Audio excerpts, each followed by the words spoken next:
Hello friends. Before we start, make sure to like and subscribe to the channel and leave a comment with where you're from and what time you're watching.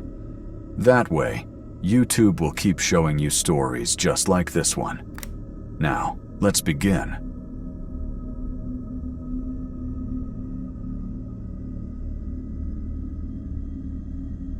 I've never been the guy who needs a trail to feel alive. Give me a compass, a topo map, and the promise that nobody's walked the same ridge in weeks, and I'm gone. That's how I ended up deep in the Absaroka Beartooth Wilderness, Montana, 3 summers ago. Late August, the week before Labor Day, when the tourists thin out and the mountains remember they belong to themselves again. My name's Eli Carver. I was 32 then, single, no kids, worked seasonal wildfire lookouts for the Forest Service. I knew these mountains the way some people know their childhood streets, or at least I thought I did. I left the trailhead at dawn from the East Rosebud Lake parking lot, a little Subaru buried under backpacks and bear spray. Plan was simple. 3 days solo, loop up over Sylvan Peak, drop into the Stillwater drainage, fish cutthroat in the high lakes, sleep under the stars. I'd done harder routes with less. I kissed the map goodbye and disappeared into the timber. By noon on day 2, I was miles past the last cairn, climbing a nameless bowl full of white bark pine and house-sized granite boulders. The sky was that impossible Montana blue. Air smelled like sun-baked pitch, and I was grinning like an idiot because there wasn't another human soul for 20 miles in any direction. That grin didn't last. I crested the ridge around 2 and started descending the north side toward a lake I'd marked on my map, except the lake wasn't there. The bowl kept dropping, but the terrain felt wrong. Slopes too gentle, trees too uniform, no deadfall, like someone had vacuumed the forest. My compass spun lazy circles. GPS? Dead. Battery showed full, screen black. I told myself, drainage anomaly, solar flare, whatever. Keep moving downhill, hit water, reorient. That's when the silence started, not normal mountain quiet. This was the kind of silence that has weight, like someone stuffed cotton in your ears and turned the volume of the world all the way down. No Clark's nutcrackers, no wind, no squirrels cursing me from the branches. Nothing. Then came the pacing. Soft at first. Needles shifting 20, 30 yards back, I'd stop. It stopped. I'd walk. It walked. Parallel. Patient. I've spent enough nights in grizzly country to know the difference between curious and hungry. This wasn't curious. I picked up the pace, heart already hammering. The thing, or things, kept perfect rhythm. Sometimes 1 set of footfalls, sometimes 2, sometimes more. I never looked back. You don't look back when something's matching you, step for step in dead silence. You just move. 15 minutes later, the forest opened into a narrow meadow. Knee-high grass gone silver in the afternoon light. I burst out of the trees, hoping for a sight line, maybe a ridge to climb for reference. Instead, I walked straight into hell. Wolves. 8 of them. Maybe 9 big northern Rockies timber wolves, gray and black, ribs showing but still heavier than me. They rose from the grass like ghosts materializing, forming a loose ring that tightened the second they saw me. No barking, no growling at first, just yellow eyes and the slow closing of the circle. I yanked my bear spray, popped the safety, and started yelling the way you're supposed to. Deep. Aggressive. Hey, get back! The alpha, a huge black male with half an ear missing, lowered his head and peeled lips back from teeth the length of my fingers. The others fanned wider, cutting off every escape I was lunch. I remember thinking, clear as day, this is how it ends. Eaten alive on some forgotten slope because I wanted real wilderness. My knife was in my hand before I realized I'd drawn it, useless, but better than nothing. I made myself as tall as possible, waved my arms, screamed until my throat bled sound. They were 20 feet away and closing when every single wolf froze at once. Not a gradual thing. One heartbeat, they were coiled to rush me. The next, they went rigid like someone hit pause. Ears snapped forward. Tails dropped between legs. The alpha's snarl died mid-breath. Then, as if pulled by the same invisible string, every head turned toward the tree line behind me. I've never seen fear in a wolf before. Not like that. These animals looked like they'd seen God, and he was angry. The pack broke and ran, not scattered. Ran together. A gray river pouring back into the forest the way they came, crashing through brush like the devil himself was on their heels. In 5 seconds, the meadow was empty, except for waving grass, and my own ragged breathing. I stood there shaking, knife still out, waiting for whatever could terrify a wolf pack to step into the open and finish the job. Nothing came, but the silence got heavier. I should have followed the wolves. Every survival instinct I had screamed to sprint after them, let them lead me out. Instead, I did the dumbest thing possible. I turned around and walked deeper, toward whatever had made them run, because the slope behind me was the way I needed to go to find the lake, the trail, civilization. Turning back meant adding hours, maybe camping another night with that thing somewhere nearby. So I walked. The forest changed after the meadow. Pines gave way to old-growth spruce, so thick the ground was bare needles and shadow. Sunlight came down in thin blades. My watch stopped at 3:07 p.m. and never moved again.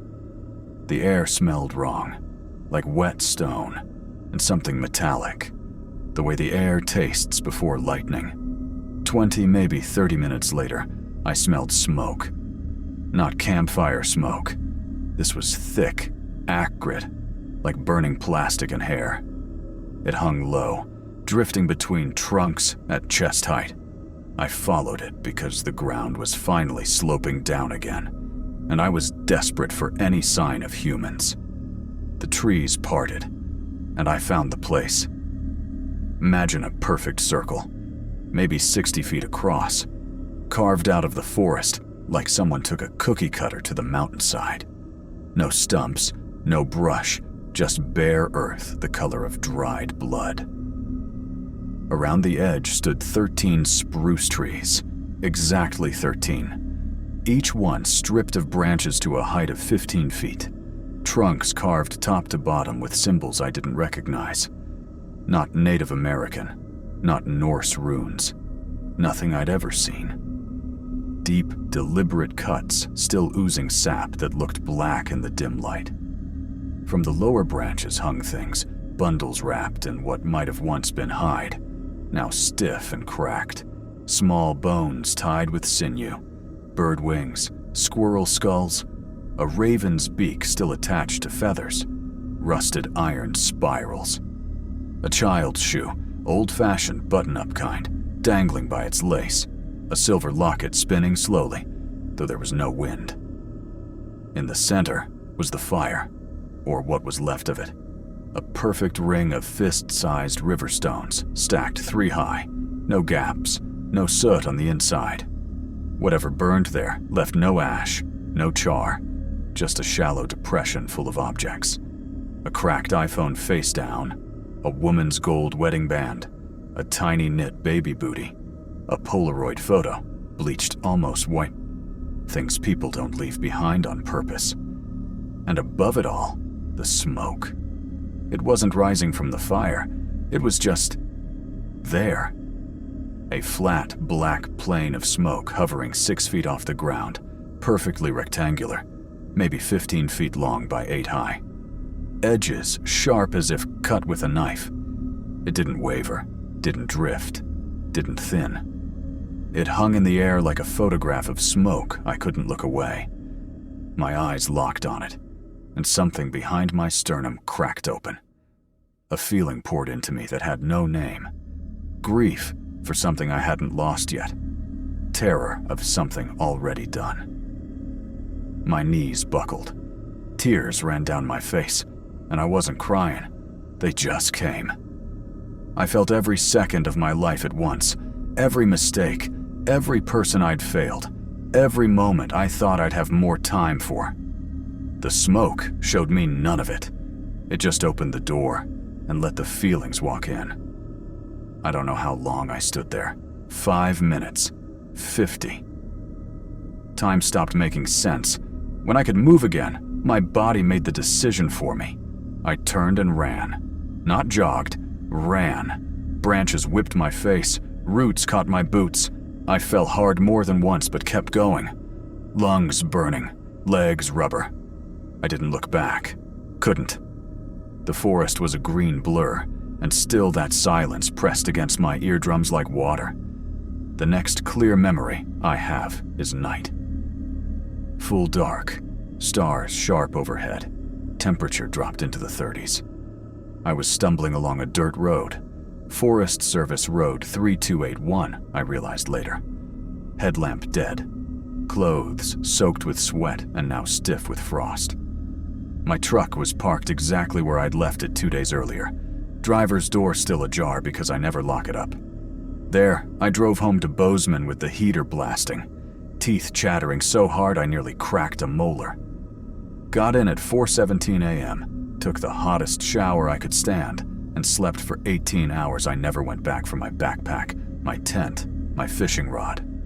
Left thousands of dollars of gear scattered across the mountain like I'd been raptured out of it.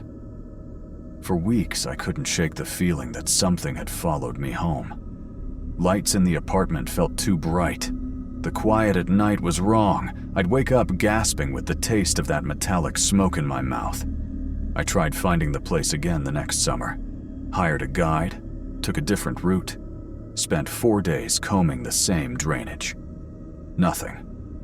No meadow, no circle, no carved trees. Just endless forest that looked like it had never been touched. People ask why I don't hike alone anymore. I tell them joints are shot. Too many years on the fire lines. Truth is, I still love the mountains. I still need them. I just stick to trails now. The ones with the little blue diamonds nailed to trees every 100 yards. Because somewhere up there is a place that isn't on any map. A place that waits for people like me. People who think we're brave because we walk away from the marked path, and whatever lives in that circle of smoke is still hungry.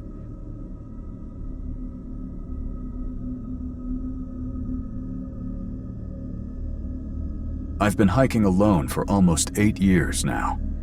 There's something about having the trail to yourself. No voices, no footprints ahead of you. Just the crunch of pine needles under your boots and the smell of damp earth that makes the rest of the world disappear. I chase that feeling the way some people chase drugs. Last September, I drove out from Denver to the San Juan Mountains in southwest Colorado. I wanted something raw, something most people never see. I picked a stretch of the Colorado Trail that peters out near the Weminuche Wilderness, then veered off onto an old mining trace that isn't even named on modern maps anymore. Locals just call the whole area Rattlesnake Hollow because of an abandoned silver mine sunk into the ridge back in the 1880s. The Forest Service pulled the signs down years ago after too many people got hurt or lost. That was exactly why I went. The weather was perfect, crisp, high 40s, thin clouds sliding across a pale sky. Aspen leaves were turning that electric gold that makes Colorado look like someone spilled treasure across the mountains. I parked my Jeep at a pull-off on County Road 37, shouldered my pack, and disappeared into the trees by 8 a.m. No one knew exactly where I was. That was the point. 4, maybe 5 hours in, the land drops away without warning. 1 minute I'm pushing through spruce and bristlecone. The next I'm standing on the lip of a slot canyon nobody bothered to name. 50, 60 feet deep. Walls of red sandstone striped black with desert varnish, a thread of icy water glinting at the bottom. It's narrow enough in places that you could almost jump it, but the edges crumble like stale cake. No way down, no way up. And there, about 30 yards to my left, a single massive ponderosa pine has fallen straight across the gap. Someone, maybe miners 100 years ago, stripped the branches and notched the bark so it works like a footbridge. The trunk is thick, nearly 3 feet across, worn silver smooth by weather and boot soles. I've crossed worse. I took my time, arms out, eyes locked on the far side. The canyon breathed cold air up at me, carrying that sharp mineral smell you only get around old mines. I made it across without a wobble and let out the breath I'd been holding. That's when I heard the first chunk, a heavy, deliberate impact, wood on wood. I spun around. On the side I'd just left stood a man. He was tall, raw-boned, maybe late 50s, dressed in a faded Carhartt coat, the color of creek mud, and canvas pants patched with duct tape. A wool cap was pulled low over graying hair that stuck out in greasy strands. He had a full beard, not the neat kind you see on Instagram lumbersexuals. This was wild, sun-bleached, full of twigs. And in his gloved hands he carried a double-bit axe that looked older than he was. He didn't speak. He just walked straight to the base of the log I'd crossed and swung, the blade bit deep. Chips flew. Another swing. Another. Rhythmic, almost peaceful, like he was chopping firewood for winter. "Hey!" I shouted. My voice bounced down the canyon and came back smaller. "Man, what the hell are you doing? I just crossed that." He never looked up, just kept swinging. Chunk. Chunk. Chunk.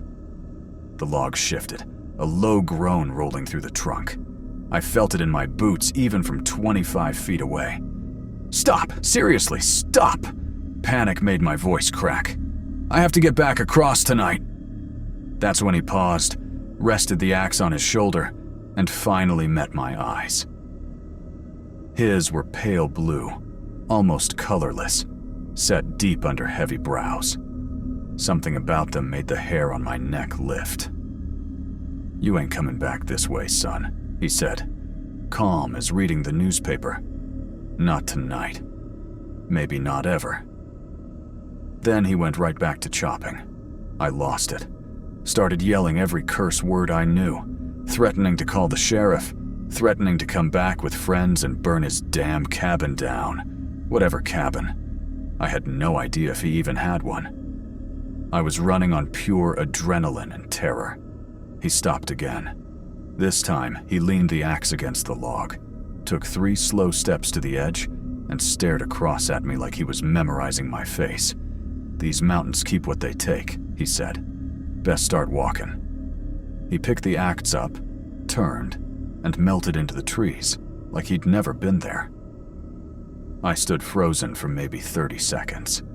The log was still in place, but a crack zigzagged through the bark now, and every time the wind moved it groaned like it was in pain. No way I was trusting my weight to that thing again. Cell service? 0 bars. Of course. I had 2 choices. Try to reverse my route along the rim and pray the canyon pinched, closed somewhere behind me, or follow the rim downstream and hope for another crossing. I chose downstream. Big mistake. The canyon only got deeper and narrower. The walls leaned inward until the sky was a jagged ribbon. Overhead. Sunset came fast in September. By 5:30, the light was already bleeding out. My headlamp was in the pack, but I didn't want to stop long enough to dig for it. I walked until the rim forced me into a side drainage, choked with gamble oak and mountain mahogany. That's when I found the camp. It wasn't a camp so much as a claim. A tiny clearing no bigger than a living room, ringed by boulders. In the center, a fire ring made of human jawbones. Yeah, you heard that right.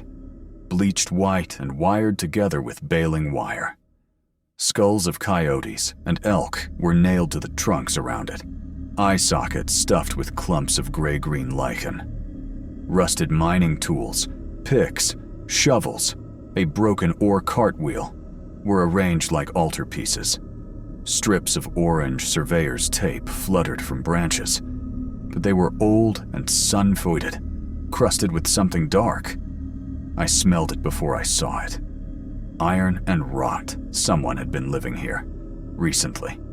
I backed out so fast I left skin on the oak branches. That's when the sound started.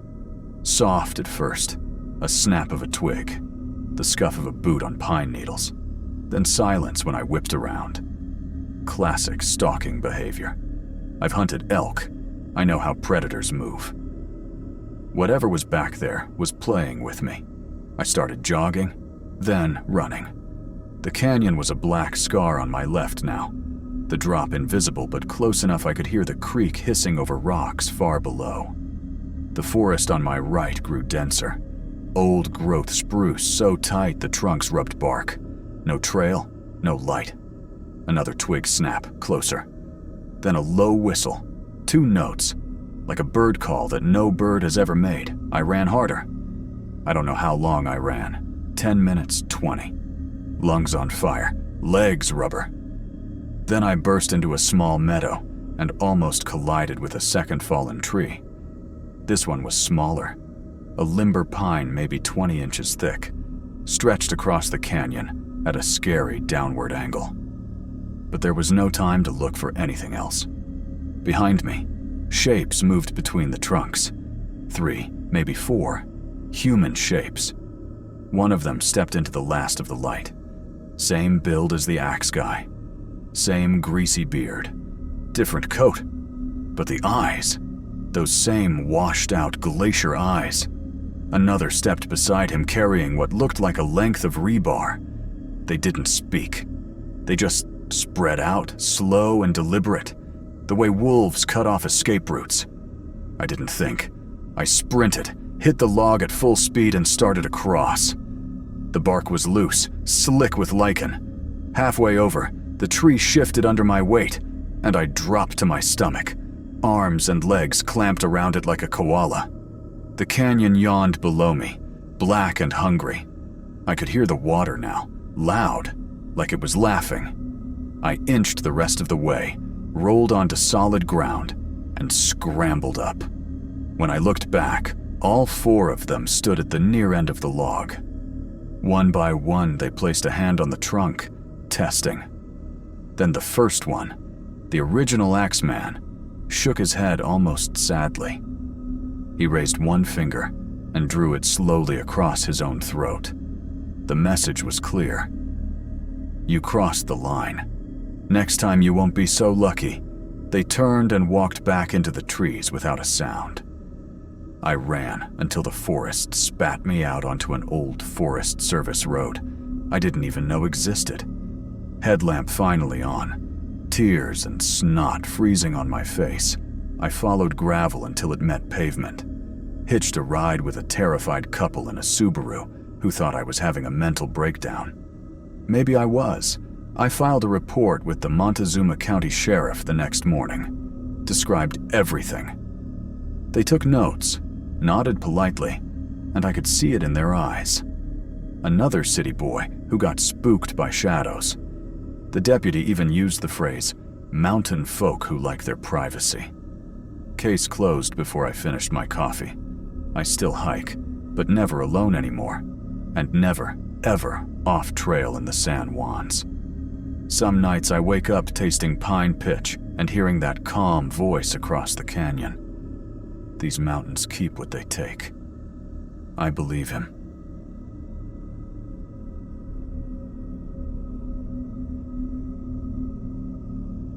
My name is Ethan Carver, and what happened on the Appalachian Trail in late October 2019 still keeps me up some nights. Me, my girlfriend Riley, my best friend Drew, and his girl Harper had been planning this trip for months. We all grew up in the suburbs outside Richmond, Virginia, and ever since we got our licenses at 16, disappearing into the woods was our escape. By the time we were 21, we'd hiked damn near every trail within a 5-hour drive. This one was supposed to be the crown jewel, a 4-day, 40-mile section of the AT through the Grayson Highlands and Mount Rogers National Recreation Area. Wild ponies, bald mountaintops, rhododendron tunnels, and views that make you feel like you're standing on the roof of the East Coast. We wanted one last big adventure before real life started chewing us up.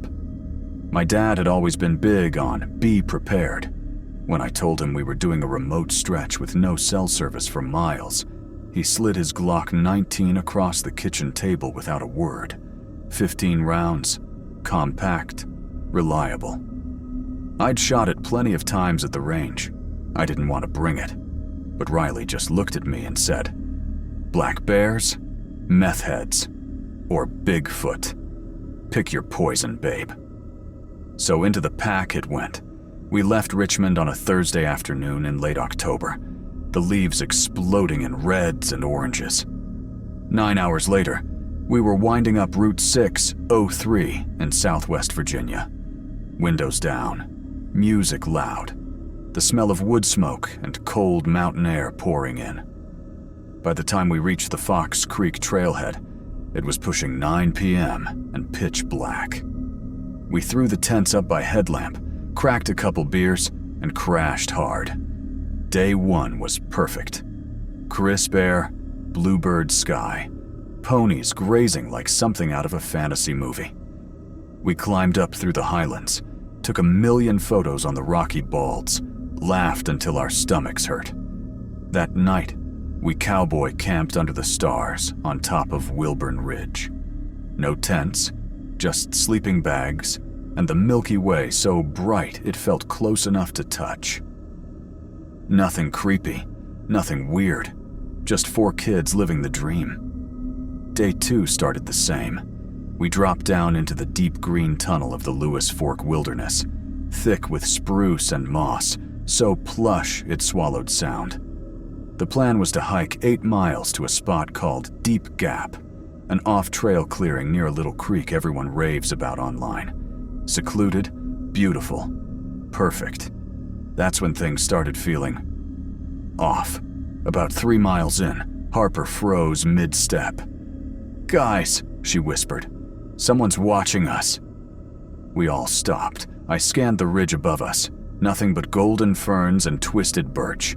Drew laughed it off, but Riley's hand found mine and squeezed hard. We kept moving, but the forest suddenly felt too quiet. No birds, no wind, just our boots on the leaves. An hour later, it happened again. This time I saw it. A flash of pale skin between the trees, maybe 100 yards upslope. Too tall to be a deer, too thin to be a bear. Gone before I could even point. We picked up the pace. By the time we reached Deep Gap, the sun was dropping fast behind the ridge. The clearing was gorgeous. A flat, grassy spot ringed by ancient hemlocks, a tiny creek sliding over rocks, mist curling up like ghosts. We set up the tents in a tight cluster, started a fire, grilled brats and onions, passed around a flask of bourbon. We laughed about the ghost hiker, blamed it on too little sleep and too much caffeine. But we kept the fire big and bright. That night, the temperature plummeted. I woke up around 2 a.m., freezing, needing to piss. Riley was out cold. I grabbed the Glock, slipped on my boots, and stepped outside. The fire had burned down to glowing coals. Moonlight poured through the trees in silver sheets. I walked maybe 20 feet from camp, did my business against a tree, and that's when I heard it. Breathing. Not wind. Not an animal. Slow, wet breathing. Close enough that I felt it on the back of my neck. I spun around. Nothing. Just darkness and the soft rush of the creek. I clicked on my headlamp. The beam cut through the mist and landed on a woman standing perfectly still at the edge of the clearing. She was tall, 6'6", maybe taller, rail thin, wearing a filthy gray dress that hung off her like a sack. Her hair was long, black, matted with leaves. She didn't blink. She just stared, head tilted like a curious dog. I raised the Glock with both hands. My voice cracked when I yelled, "Back the hell off!" She smiled, slow, wide, too many teeth, and took one step forward. I fired 3 rounds into the dirt at her feet. The muzzle flash lit her face like a horror movie still. Pale, hollow cheeks, eyes black and shiny as oil. She didn't flinch, just turned and melted into the trees like she'd never been there. I stood shaking until Riley came running out in her underwear, eyes wild. Drew and Harper right behind her. I told them what I saw. Nobody slept the rest of the night. We fed the fire until dawn, guns in our laps. Morning came cold and gray. We debated bailing, but we were still 2 days from either trailhead, and the idea of hiking out in daylight felt safer than sitting here, waiting for night again. We decided to push on to the next shelter, Wise Shelter, about 10 miles north. From there, we could reassess. We broke camp fast and hit the trail by 8 a.m. The day dragged. Fog clung to the mountains like cotton. Every snap of a twig made us jump. Around noon, we passed a solo through hiker, an older guy with a huge beard, and told him about the woman. His face went white. "Y'all need to get out," he said. "There's been talk, people going missing up here the last couple years. Locals say it's a family been up in these hills since Prohibition. They don't like outsiders." He wouldn't say more, just shouldered his pack and damn near ran north. We didn't stop for lunch. By late afternoon, we reached Wise Shelter, a 3-sided lean-to with a picnic table and a privy. There were supposed to be other hikers. The register showed 6 names from the day before. The shelter was empty. Their trash was still there. Snack wrappers, a half-eaten Snickers. But no people. No packs. Nothing. We set up inside the shelter that night, backs to the wall, fire roaring in the pit. We took turns on watch, 2-hour shifts. My shift started at 2 a.m. The fog was so thick you couldn't see 10 feet. I sat on the picnic table bench, Glock on my lap, staring into the white nothingness. Around 3:30 I heard it, singing. A woman's voice, soft and high, coming from everywhere and nowhere. No words I recognized, just a tuneless lullaby that made my skin crawl. Then footsteps. Slow. Bare feet on wet leaves. I stood up, heart hammering so hard I could taste metal. A shape moved in the fog. Tall, thin, drifting closer. I raised the gun. "I see ya! Stay back!" The singing stopped. Silence. Then a man's voice, raspy and close. "You shot my sister!" I swung the light. He was 10 feet away, taller than the woman, shirtless despite the cold, skin stretched tight over bone, holding a long, rusted machete. His hair hung in greasy ropes to his waist, eyes milky, almost blind-looking, but fixed right on me. He grinned. I didn't think. I just fired. The first round took him center mass. He staggered but kept coming. Second round spun him. Third dropped him to his knees. The fourth, he was already falling, went into the dirt. He hit the ground and didn't move. The fog swallowed everything. Riley was screaming behind me. Drew had the bear spray out. Harper was crying so hard she could barely breathe. I stood over the body, gun shaking in my hand, smoke curling from the barrel. He wasn't alone. From the darkness came more voices, whispers, giggles, the woman's lullaby starting again. Closer now. Shapes moving just beyond the firelight. Too many. We didn't pack. We didn't talk. We just ran. Headlamps bouncing. We blew down the trail like the devil himself was behind us.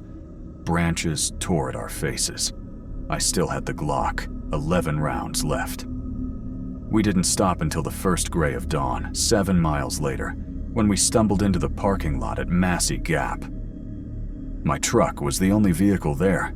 We threw our packs in the bed, jumped in, locked the doors, and sat there shaking until the sun came up. None of us spoke the whole 9-hour drive home. We never called the Rangers, never told anyone. I wiped the gun clean, buried the magazine in the woods behind my parents' house, and tried to forget. But sometimes, when the wind rattles the windows just right, I swear I still hear that lullaby, and I know they're still up there, waiting.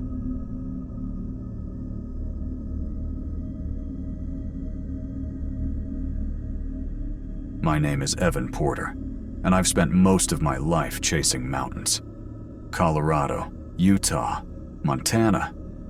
If the trail had a view worth dying for, chances are I'd already been there. But there's one trail, one I should have never stepped foot on, that still haunts me. The story I'm about to tell you took place last fall in Idaho's Black Ridge Wilderness, a remote stretch of land that locals claim is alive in ways mountains shouldn't be. I always thought that was just backcountry folklore, stories meant to keep inexperienced hikers out. Turns out I was wrong. Danger doesn't always come from cliffs, storms, or wildlife. Sometimes the trail itself watches, and sometimes it follows. It started when my old college friend, Mason Hale, invited me for a 4-day hiking trip. He'd recently moved from Denver to a small Idaho town called Pine Hollow, population maybe 200 on a busy day. He said, "Bro, the terrain here is unreal. Crystal lakes, untouched forests, and trails nobody knows except locals. You're gonna love it." I needed the break. Work had been killing me. Sleep was non-existent, and my mind felt like it was running on fumes. So I said yes. When I arrived, Pine Hollow looked exactly like the kind of town where every house still had a wood-burning stove, and people waved when you drove past.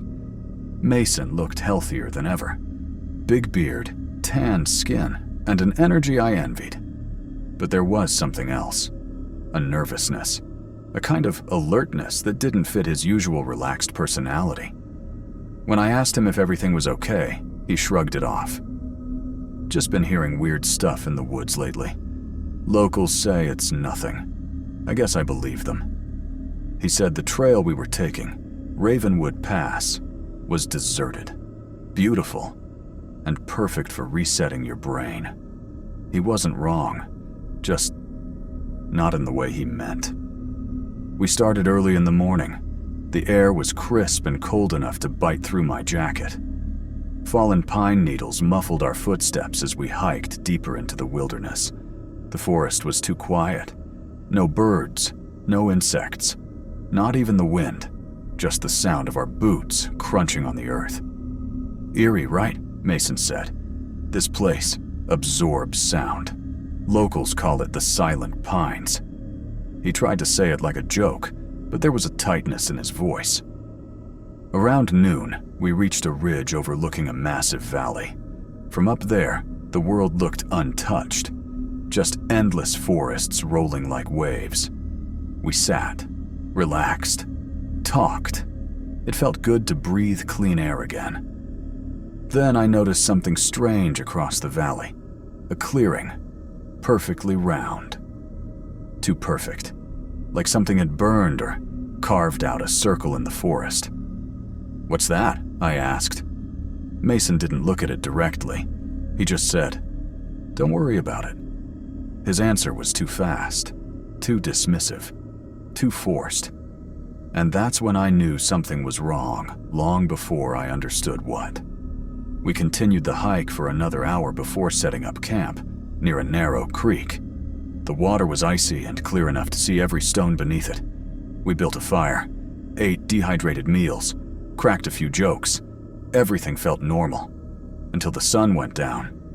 The silence returned, heavier, thicker, and then we heard it. A voice, distant, muffled, almost human, coming from deep within the trees. Mason froze. I could see the color drain from his face. "What the hell was that?" I whispered. His hands were shaking. We don't answer it. No matter what. What do you mean answer it? It's probably a hiker. He didn't blink when he said, There are no hikers here, Evan. Not at night. The voice came again. Closer this time, calling out just one word. Hello. Long, drawn out, shaky, like someone practicing the word instead of speaking it. My skin crawled. Someone might be hurt, I said, grabbing my flashlight. Mason grabbed my wrist, hard. If you walk toward that voice, it'll walk toward you. I pulled my hand free. You're freaking me out, dude. He leaned in and whispered, That's not a person. By midnight, neither of us could sleep. We stayed inside our tents, lights off, barely breathing. And then the voice returned. But this time, it said, My name, Evan. My lungs locked. I hadn't told anyone where I was going except Mason. No one else knew I'd be out here. I wanted to call out, to run, to shine a light at whatever was out there. But something held me frozen in place. Fear. Instinct. A primal warning older than language. After several minutes, the voice faded, like it got bored. Morning came painfully slow. When sunlight finally broke through the trees, Mason unzipped his tent and said, We need to leave now. Hold on, I said. You knew something was wrong before we even came out here. What aren't you telling me? He looked at the ground. People go missing here, a lot of them, but no bodies are ever found. Because of what? Some creature? He paused. Not a creature, not an animal, just something that knows how to sound like us. I laughed nervously. He didn't. We packed up and started down the path we came from. Except, the path wasn't the same. The trails had shifted. The landmarks were wrong. The trees looked different. Taller, thinner, their bark darker. It felt like the forest had rearranged itself. Mason, I said slowly, are we lost? No, he answered. We're being led. His calmness scared me more than anything else. We walked for hours, but every direction felt wrong. The compass needle kept spinning like it was confused, or being interfered with. Then we saw it, a narrow trail we hadn't noticed before, unmarked, overgrown, leading deeper into the forest. Mason clenched his jaw. That wasn't there yesterday. And then, the voice returned. This time it came from the unmarked path, soft, friendly. This way. We should have turned back. We should have ignored the voice. But something about the trail pulled us forward. It felt like walking downhill underwater. Everything slowed. Our breathing, our movements, even our thoughts. After maybe an hour of walking, the trees parted, and we found ourselves standing in the clearing we'd seen from the ridge, perfectly round. Too perfect. The ground was blackened, almost glass-like, as if lightning had struck it thousands of times. But the strangest thing, there were circles carved into the earth, huge, spiraling patterns forming a maze-like design. Mason whispered, "This is where they disappear." Before I could ask what he meant, the voice echoed again, but this time it was right behind us. "You finally came." We turned. No one was there. But the voice, it was coming from everywhere at once, repeating, layering, like dozens of people whispering the same words slightly out of sync. I stepped back, and my foot slipped into one of the carved circles. The moment my heel touched the markings, the air around us shifted. The forest darkened. The trees bent inward. The sky dimmed like someone lowered the sun by hand. And then, the shadows inside the clearing started moving. Shapes rose from the ground, humanoid silhouettes, tall, thin, featureless. Shadows, without anything to cast them. They glided toward us, stopping just inches from the edges of the spirals. They wouldn't cross the markings. They circled us silently, surrounding the entire clearing. Mason grabbed my arm. "Don't step out of the lines. The lines keep us safe." "How do you know that?" "Because I stepped out once," he whispered. 2 months ago. Something followed me home. Something that isn't supposed to leave this place. My heart stopped. "You brought me out here to get rid of it?" He didn't deny it. Before I could react, one of the shadow figures leaned closer. Its movement was unnatural, smooth, fluid, impossibly quiet. Then it spoke, but not in its own voice, in mine. "Evan, come out of the circle." I felt something inside me crack, like my mind was being pried open. The creature cocked its head, mimicking my breathing, my posture, every small twitch of my body. They weren't trying to kill us. They were trying to learn us, to wear us, to replace us. The ground trembled. The spirals glowed faintly under our feet. And then, a section of the markings ahead of us crumbled. Just a few inches of broken line, barely noticeable. But the shadows noticed. All of them instantly. One of the figures slithered toward the broken section. Mason grabbed my face with both hands. "Evan, listen to me. If one of those things gets inside the circle, we're done. What do? We run straight through. Don't look back." "But the markings." "Run!" He shoved me toward the broken line. The shadow figure lunged at the same moment I sprinted. Branches whipped my arms. My lungs burned. The ground felt uneven, shifting, alive. Behind me, I heard the shadows moving, fast, silent, inhumanly smooth. I didn't dare look back. The forest twisted in impossible ways. Trees warped, light bent. The trail disappeared and reappeared like a glitching screen. But somehow, my body kept moving forward. Eventually, the shadow's presence faded. The sounds of the normal forest returned. Birds, wind, distant water. And for a moment, I thought we made it. But Mason wasn't beside me. I skidded to a stop, gasping. "Mason!" Nothing, just the wind. Because Mason had never left the clearing. I staggered back toward where we came from, but the path was gone.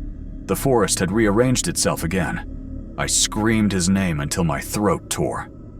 Nothing answered, except the voice. Soft, calm, identical to his. "Evan, I'm right here." It sounded perfect. Too perfect. I backed away. Tears burned my eyes. My chest ached. Another voice joined it. Then another. Hundreds. All speaking in Mason's voice. All overlapping. All calling my name. I ran until my legs gave out, ran until my vision blurred. At dawn, I stumbled out of the forest onto a dirt road, where a ranger found me collapsed and shaking. They searched for Mason for 2 weeks. They found nothing. Not a boot, not a jacket, not even a footprint. Just silence. It's been a year. But sometimes, when my house is quiet, I hear Mason's voice whispering from the hallway. Not calling for help, not begging, just practicing. Practicing the way my name sounds, waiting for me to follow it back into the pines. And the worst part, every night the voice gets a little better, a little closer, a little more human. One day, it's going to sound exactly like me. And when that happens, I don't think I'll be able to ignore it anymore.